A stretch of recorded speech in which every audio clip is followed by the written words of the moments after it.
So this morning, I am speaking about logos, the argument beneath language. And there's this element of a hiddenness in language, because it's pervasive for humanity. It's everywhere. It's something that we just assume.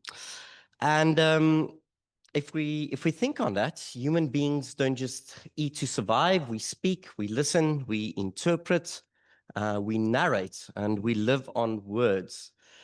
And again, what I'm trying to get at, trying to grasp at it, is maybe that is not just a poetical statement. Maybe that is ontological. It gets to our very being, our existence. It says something about who we are as humans. When I was a child, I remembered my parents having people over. And some of you might know the story to some extent.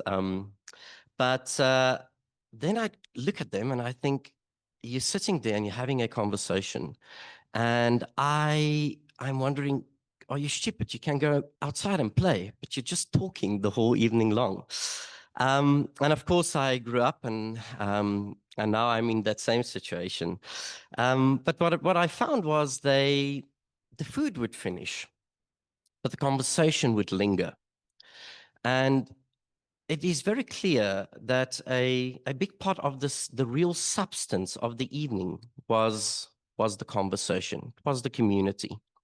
In the same way, I think if we look at restaurants, at cafes, at pubs, they don't just serve food and drink for us. They are built around the event of speaking. We speak to one another. If we say to one another, let's go get a cup of coffee, that's shorthand, right? It's a metonymy for not just being caffeinated, but to have conversation. So are you up for a conversation? Do you want to get a cup of coffee? So human beings seem to know we live off of words. And today I want to follow that instinct, to trace it across cultures and languages. And I'm going to look at the etymology, the roots of words. Here and there, it's going to come out in the English. It's a little bit of a mix of all things. So I think, broadly speaking, it's anthropology and it's linguistic anthropology. What is something that all of us experience being human, and what comes out through the language? What does it say to us about ultimate reality? And so, yes, that is what we are going to explore today. The trace of the idea of speech, again, 7 languages. English is going to be an 8th, and it's going to pitch up here and there. So without further ado, I'm going to start. Our first one is Latin. And it's the Latin word fari. Very specifically, we're going to look at the word speech or speak or a derivative around that. Maybe word, we'll go a little bit off it, but all of them is basically going to be around speech. So for the Latin, we have there the word fari. And I've fallen in love with this word. This is a great word. For the reason there's so many English words that's just amazing that comes from that. We have fabulous, affable, fame, ineffable, infant, infantry, and fate. And I'll just touch on those last 3 because I think they might be significant to our idea of how language shows us who we are. An infant is the negation in, and then fint we get from effe, the Latin there, speak. So it's a non-speaker. And then if you our little kids, we know a baby's a baby and we think an infant's a baby, but an infant's actually a non-speaker. And you don't come into your, you don't actualize what you're supposed to be up until you start speaking. And I think babies have that experience. They want in. They realize these people are understanding one another and they want in. And then no schooling, no course, just by sheer and listening, they pick it up and we become speakers. You'll recognize the word just next to that, infantry. Infantry, same word. But obviously a very different person. And this is more symbolic. It's the idea that in the past, if there were wars, that the infantry were usually young men, and even though they weren't banned to speak or unable to speak, it was just seen as their opinions, their experience was not of the level that it was acknowledged. And so this word just kind of caught on. These are the non-speakers, and the cavalry was usually the gentlemen of fighting age. But again, maturity is shown by speaking. Those who are mature are the ones who speak. And then lastly, the word fate, which I love. Again, so that comes from fatum, which is the past tense, and it basically very literally means well, it's the past tense. It's that what was said is the meaning. But what makes it interesting is if we look at the word fate, we think of something that has been set into motion that cannot be changed. It's destiny. That's our description of it. And for the Latin language, for the Romans, it was very much tied to divinity. That what was what was spoken as of old, that comes from the divine. And here we already have a hint that for some cultures, speaking is tied to the divine. That's our first grouping. So Latin. The next one is Sanskrit, and we have the word Devak, which is also a goddess of speech. Um, and she's been forgotten, really. She's actually been absorbed by other gods, and for reasons that she was a little bit too abstract. Although in the Rig Veda is she also produced that. She's the goddess of reason. She creates. In the Rig Veda, she says she created the other gods. So she's before all others. And I think what is also interesting is even so Veda is the understanding and the Rig is the praises. So she gives understanding to these books, to their sacred writings. Not saying it's right or wrong, but just saying the expectation that is there in humanity. So the goddess that you see there, you have to get a picture of her, but you can't easily find one because she's kind of disappeared. And the goddess that we now see is Sarasirti. And she is the goddess of wisdom and music, and knowledge as well. And then in the corner there we have the Om, the resonance, that sound that is the understanding of all of existence. So they tie this to existence. But the modern Hindu, they still have vak as a word in formal language. But for them, they will have to go and look at the etymology for the general Hindu. So for me, there's something really telling in a description of an abstract knowledge that's too far off and then eventually disappears. So I kind of also looked between her, what's the differences and the things that correlate with Christ. Both is the creator, God, and now she's just kind of disappeared. I think also because she doesn't incarnate.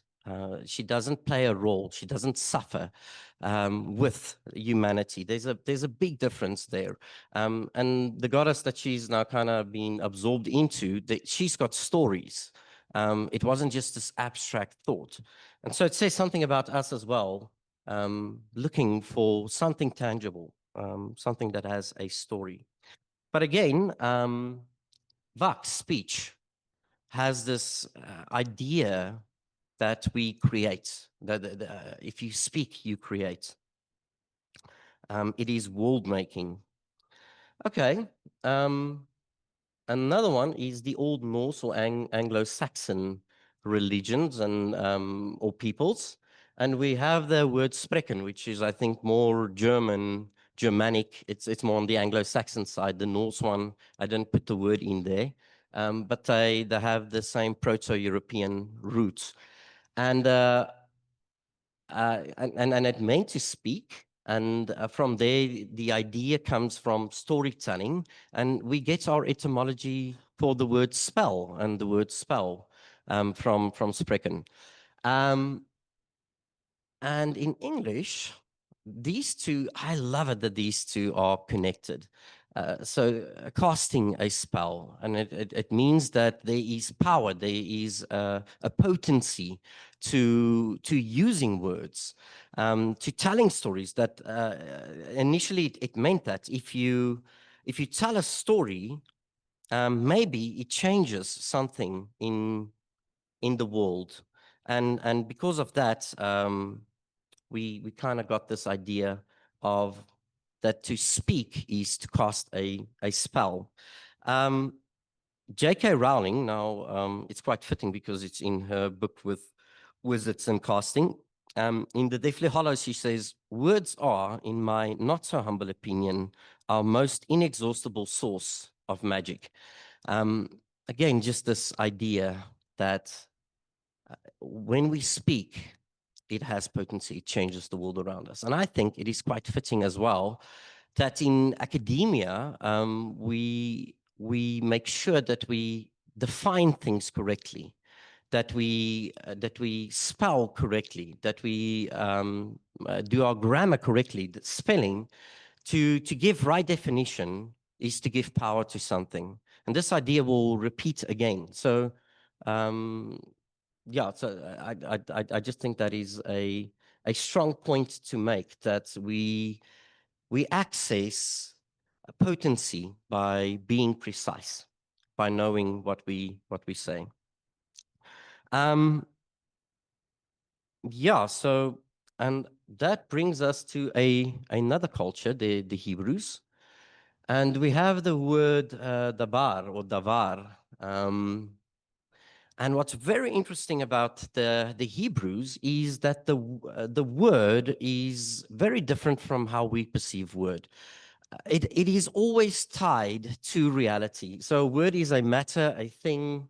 It is an event, and sometimes we see that God reacts to somebody who did something, and it is described as the word that you the davar that you did. So it's not speaking about words; it's speaking about things that happened in reality, and so there's no distinction.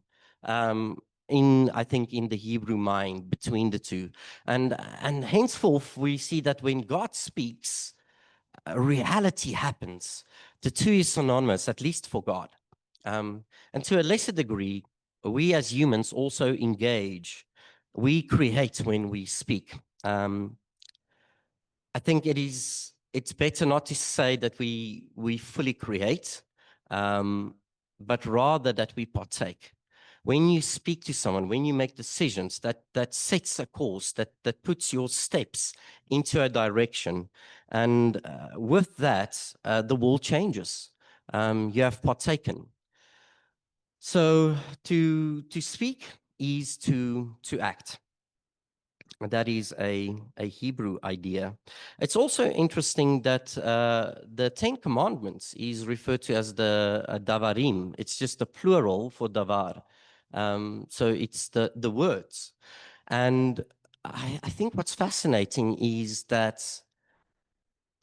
the law is moral. If you're going to act, there is risk. There is there's a responsibility. And the way they described the law was by saying the words of God. So there's a moral realm to speaking, to engaging with the world. And I think we get a little bit of that from the Hebrew. So just again, I think this is it ties to logos as well, but we'll get to logos. But words shape our lives. It directs our steps, and it sets things into motion. It ties to reality. The next group is the Zulus. So this is obviously not an exhaustive list, but the Zulus are quite interesting as well. The Bantu languages. Etymologically wise, there's not too much going on with that word kuluma. It means to speak, but it does tie to ukukula, to grow mature. And so in Bantu civilizations, we find that there's a deep tie to community. That if you are, we have the word Ubuntu, for instance, as well.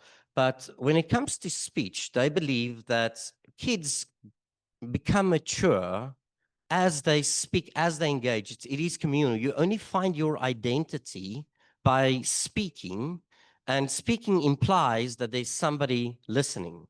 It must be in connection to someone else. So kids are brought up, and there's this belief that because they speak, they will find their identity. They are in relation to someone else. Let me just check. Maybe there is something I'm missing with them. There's the slogan. So they have a lot of things, obviously, but the one reads Kluluma Isintu, and it means speak the language of the people.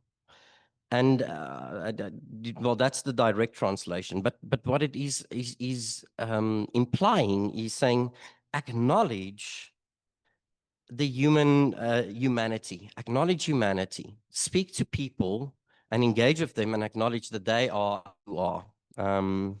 So again, we find that speech says something of our being that has to be communal. We cannot act outside of that.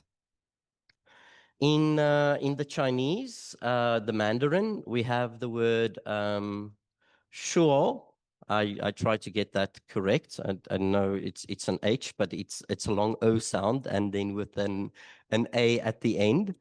Probably butchering it, but that is the word to speak, to say, and to explain.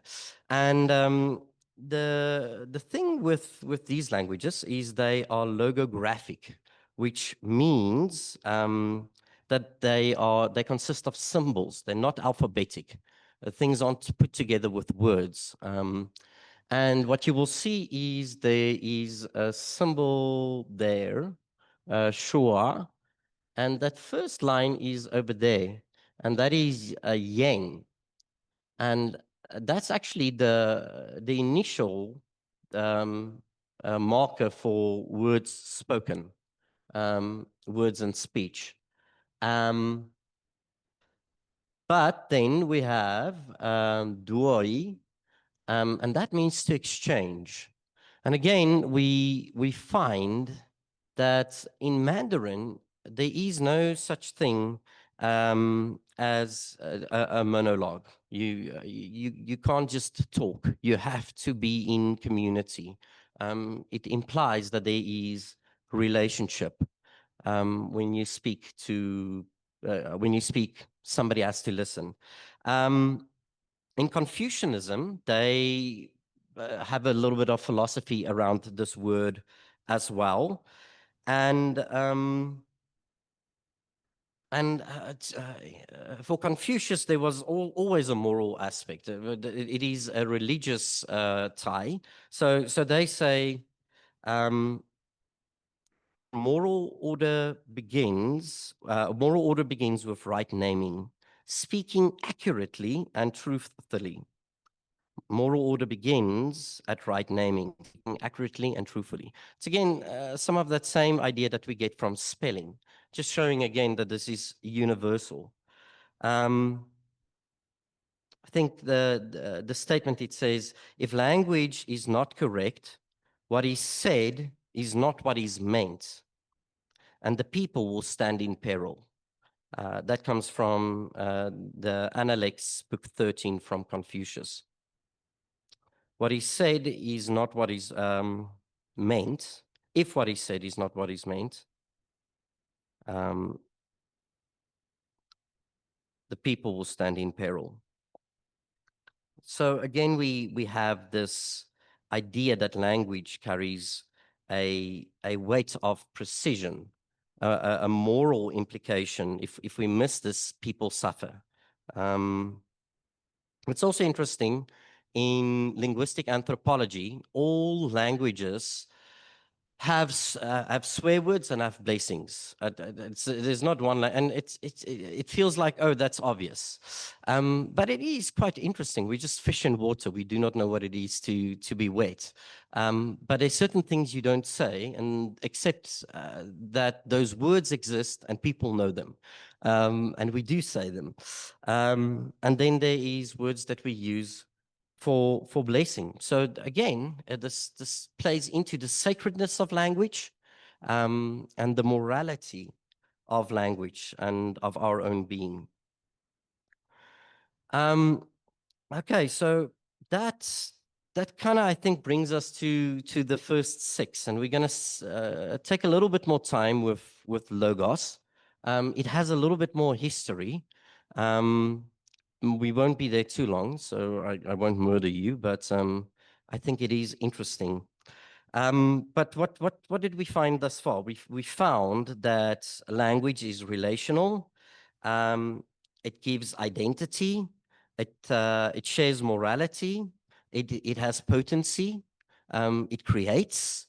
These are all the things that we expect in a good language and in our going about as humans. Okay, this brings us then to the word logos, the Greeks. And before we go back to the philosophers, I want to show where this word sneaks into our modern vocabulary. So before we go back, let's just stick where we're currently at. So etymology for some English words, just in the field of study, biology, geology, archaeology, cosmology, eschatology, cardiology, and also anthropology, the study of man. So what you have is a word, obviously, and then a suffix ology that's logos. And logos means, it's got a broad definition, but it means understanding or word. And it's where we get the etymology in English for logic. I'm going to forget it, so I'm going to say it here. But I love reading that in the beginning of John. In the beginning was the logic, and the logic was with God, and the logic was God. And just to show what knowledge does, if we take cardiology, so cardio is heart, and logos is the understanding or the study of the heart. So if you have a cardiologist, the ist part is Latin, not Greek, and it means that you are a expert, or that you are that you practice the study of something. So a cardiologist is someone who practice the knowledge of the heart, and because of that, we save lives, because there's somebody who is seeking the word, the understanding of that specific field. We as humanity have the capacity to save lives. I think our universities is very much built around that concept, the understanding of a certain field, the word of that field, of that area. It's a unity from different fields. Well, I don't think it's needed that we go into university and its etymology, but because of that, we can change the world. So logos is is the word, and the word to understand. That's something that the Greeks wrestled with. There's a second word there that you'll see, dialogue, and that's also the name of our church. Not to think that it is the antonym of monologue. And I think sometimes people think they think there's two people, so this is a dialogue. But dia in Greek is through, and logos, through reasoning, is actually the meaning. And we see this in two instances in Scripture. The one is where, well, we see it in numerous places, but when Paul reasons with the Greeks, he is dialogozumein. He is reasoning with them. He's trying to give saints understanding to reality. Another instance, because okay, so that is through conversation, and it says something again that language happens in conversation. It's reasoning together. To dialogue is to reason together. But from a Greek perspective, that's also the same word when Mary, the angel visits Mary and says to her that you will be pregnant, that the Holy Spirit will come upon you, and that you will bear the Christ. And for a moment, she has to think through that. And so she doesn't dialogue with anyone else. That's an internal, through reasoning. She comes to the realization or to the understanding that this is something that she can do. This is something that she believes.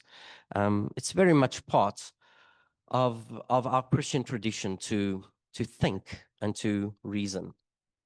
Okay, going a little bit back to the Greeks, I think we jump with that word logos, but we must realize that it came from a very long tradition. Heraclitus, he was a philosopher 535 years, 500 years before Christ. They start playing with this idea of understanding, of a logos. He calls it the order underneath the chaos. It makes me think of language, the argument underneath that we don't so easily see. But he says there's reason behind things. There's an expectation that he starts to wrestle with. He has this line where he says, failing to grasp logos is like being asleep to reality.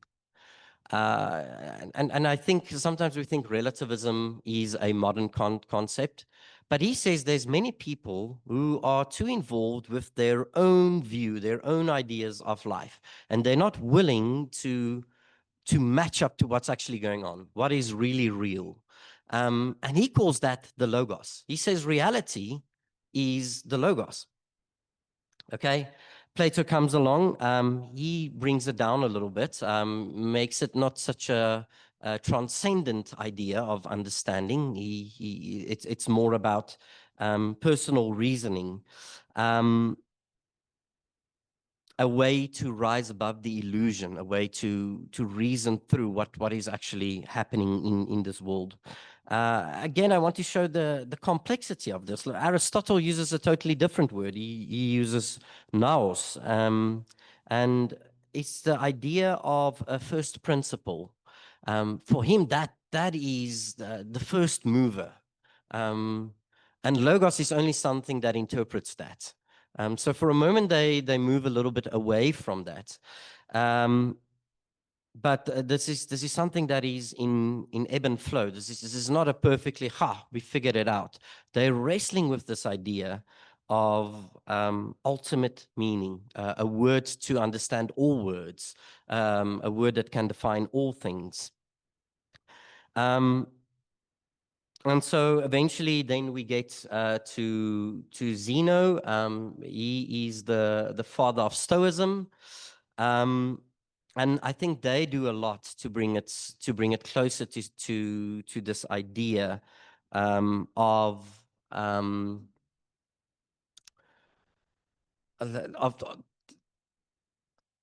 the knowledge that consists, that upholds everything. it kind of lays the groundwork. And I think lastly, Philo of Alexandria is a Jewish thinker, influenced by Greek philosophy. And Logos for him is the bridge between God and the world. And he was there just before the Christ was born. He sets up this word, and then it comes into fruition with the Gospel of John. The Stoic idea is then baptized. It's lit up. It's set on fire. It sets the world on fire, and that comes through John, that then says, in the beginning was the Logos, and the Logos was with God, and the Logos was God. So now the word isn't just about God. The word is God. So God as the word is now incarnated. Reality is shown. This expectation that that people need to expose themselves to reality, and now is finally fulfilled in the person of Christ. Divinity touches our world, and I think it's that marriage between the transcendent and the immanence that Christianity brings, that we did not have before this point. And I think that shows that speech is sacred again. So in looking at these languages and these different words, I think there's a lot of longing that we should recognize, things that we have expectations for. And I'm going to try and repeat some of them. There's 9 points, and I'm going to quickly try and show how Christ fulfills these 9 points. The first is we have a search, an expectation for the divine when it comes to language, something that describes everything, a longing for that. And we saw that in the word fate. We saw that in the word vak. And we saw that in the word logos. And Jesus is the logos. He is God's eternal self-expression.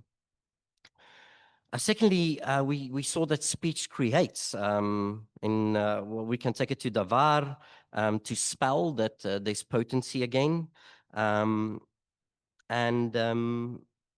What we see is that Christ says, but I am the creator. I am at the beginning. I create all things.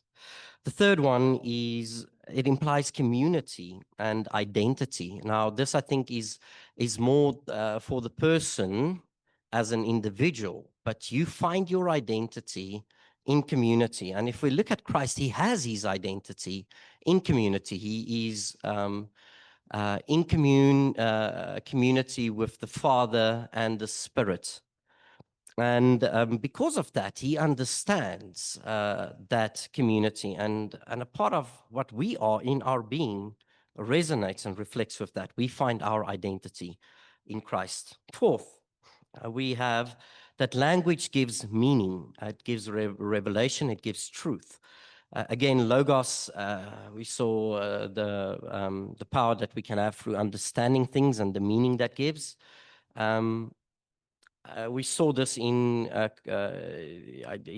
also the Confucian idea that we have to know what we say. We have to have the meaning correct.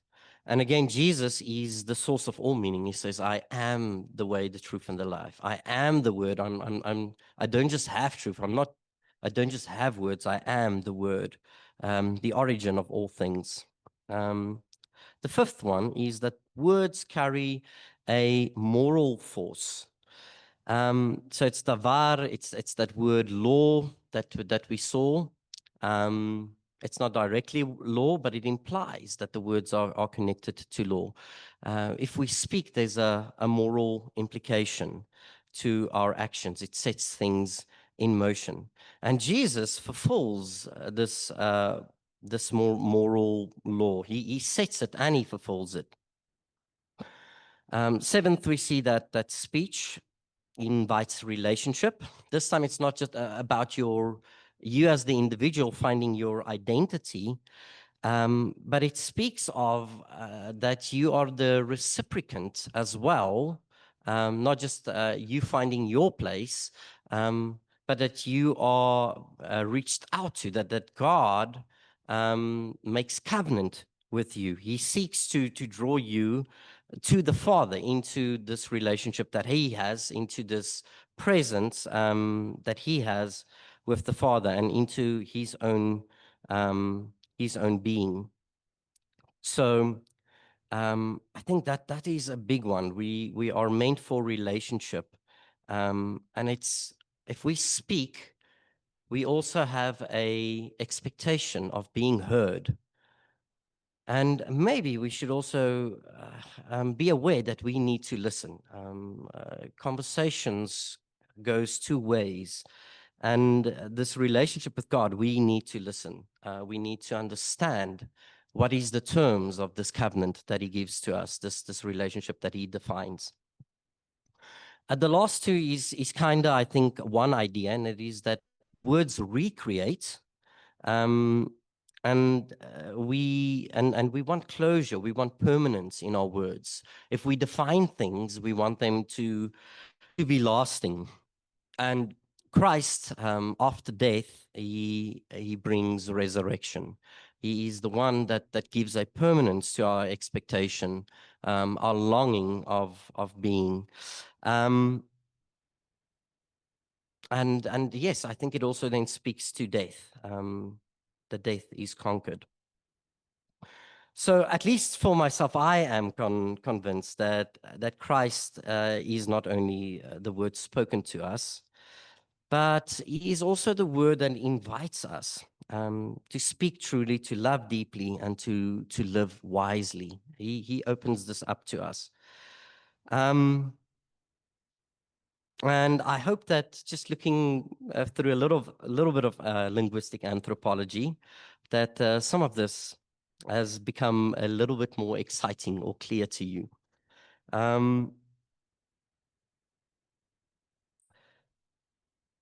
And yeah, I think ultimately there is the question of ontology. And I think we find our words in Christ. We share in his ultimate existence. And so all the attributes that he has, we see in ourselves. So it is part of our existence, and we can know it more fully by knowing Christ. Final implication, we often treat speech as a given or something that we just own. But if our words carry such weight, if we shape reality, if we reflect our hearts, if they form our lives, then they are not just something that we use lightly. We must be thinking through, what do we listen to? How do we speak? With what words are you surrounding yourself? We do not live by bread alone, but by every word that proceeds from the mouth of God. And if Christ is the word, then perhaps we should consider not only how we speak, but how we listen. That's that idea again. So let the word shape our words, and let our words shape our life.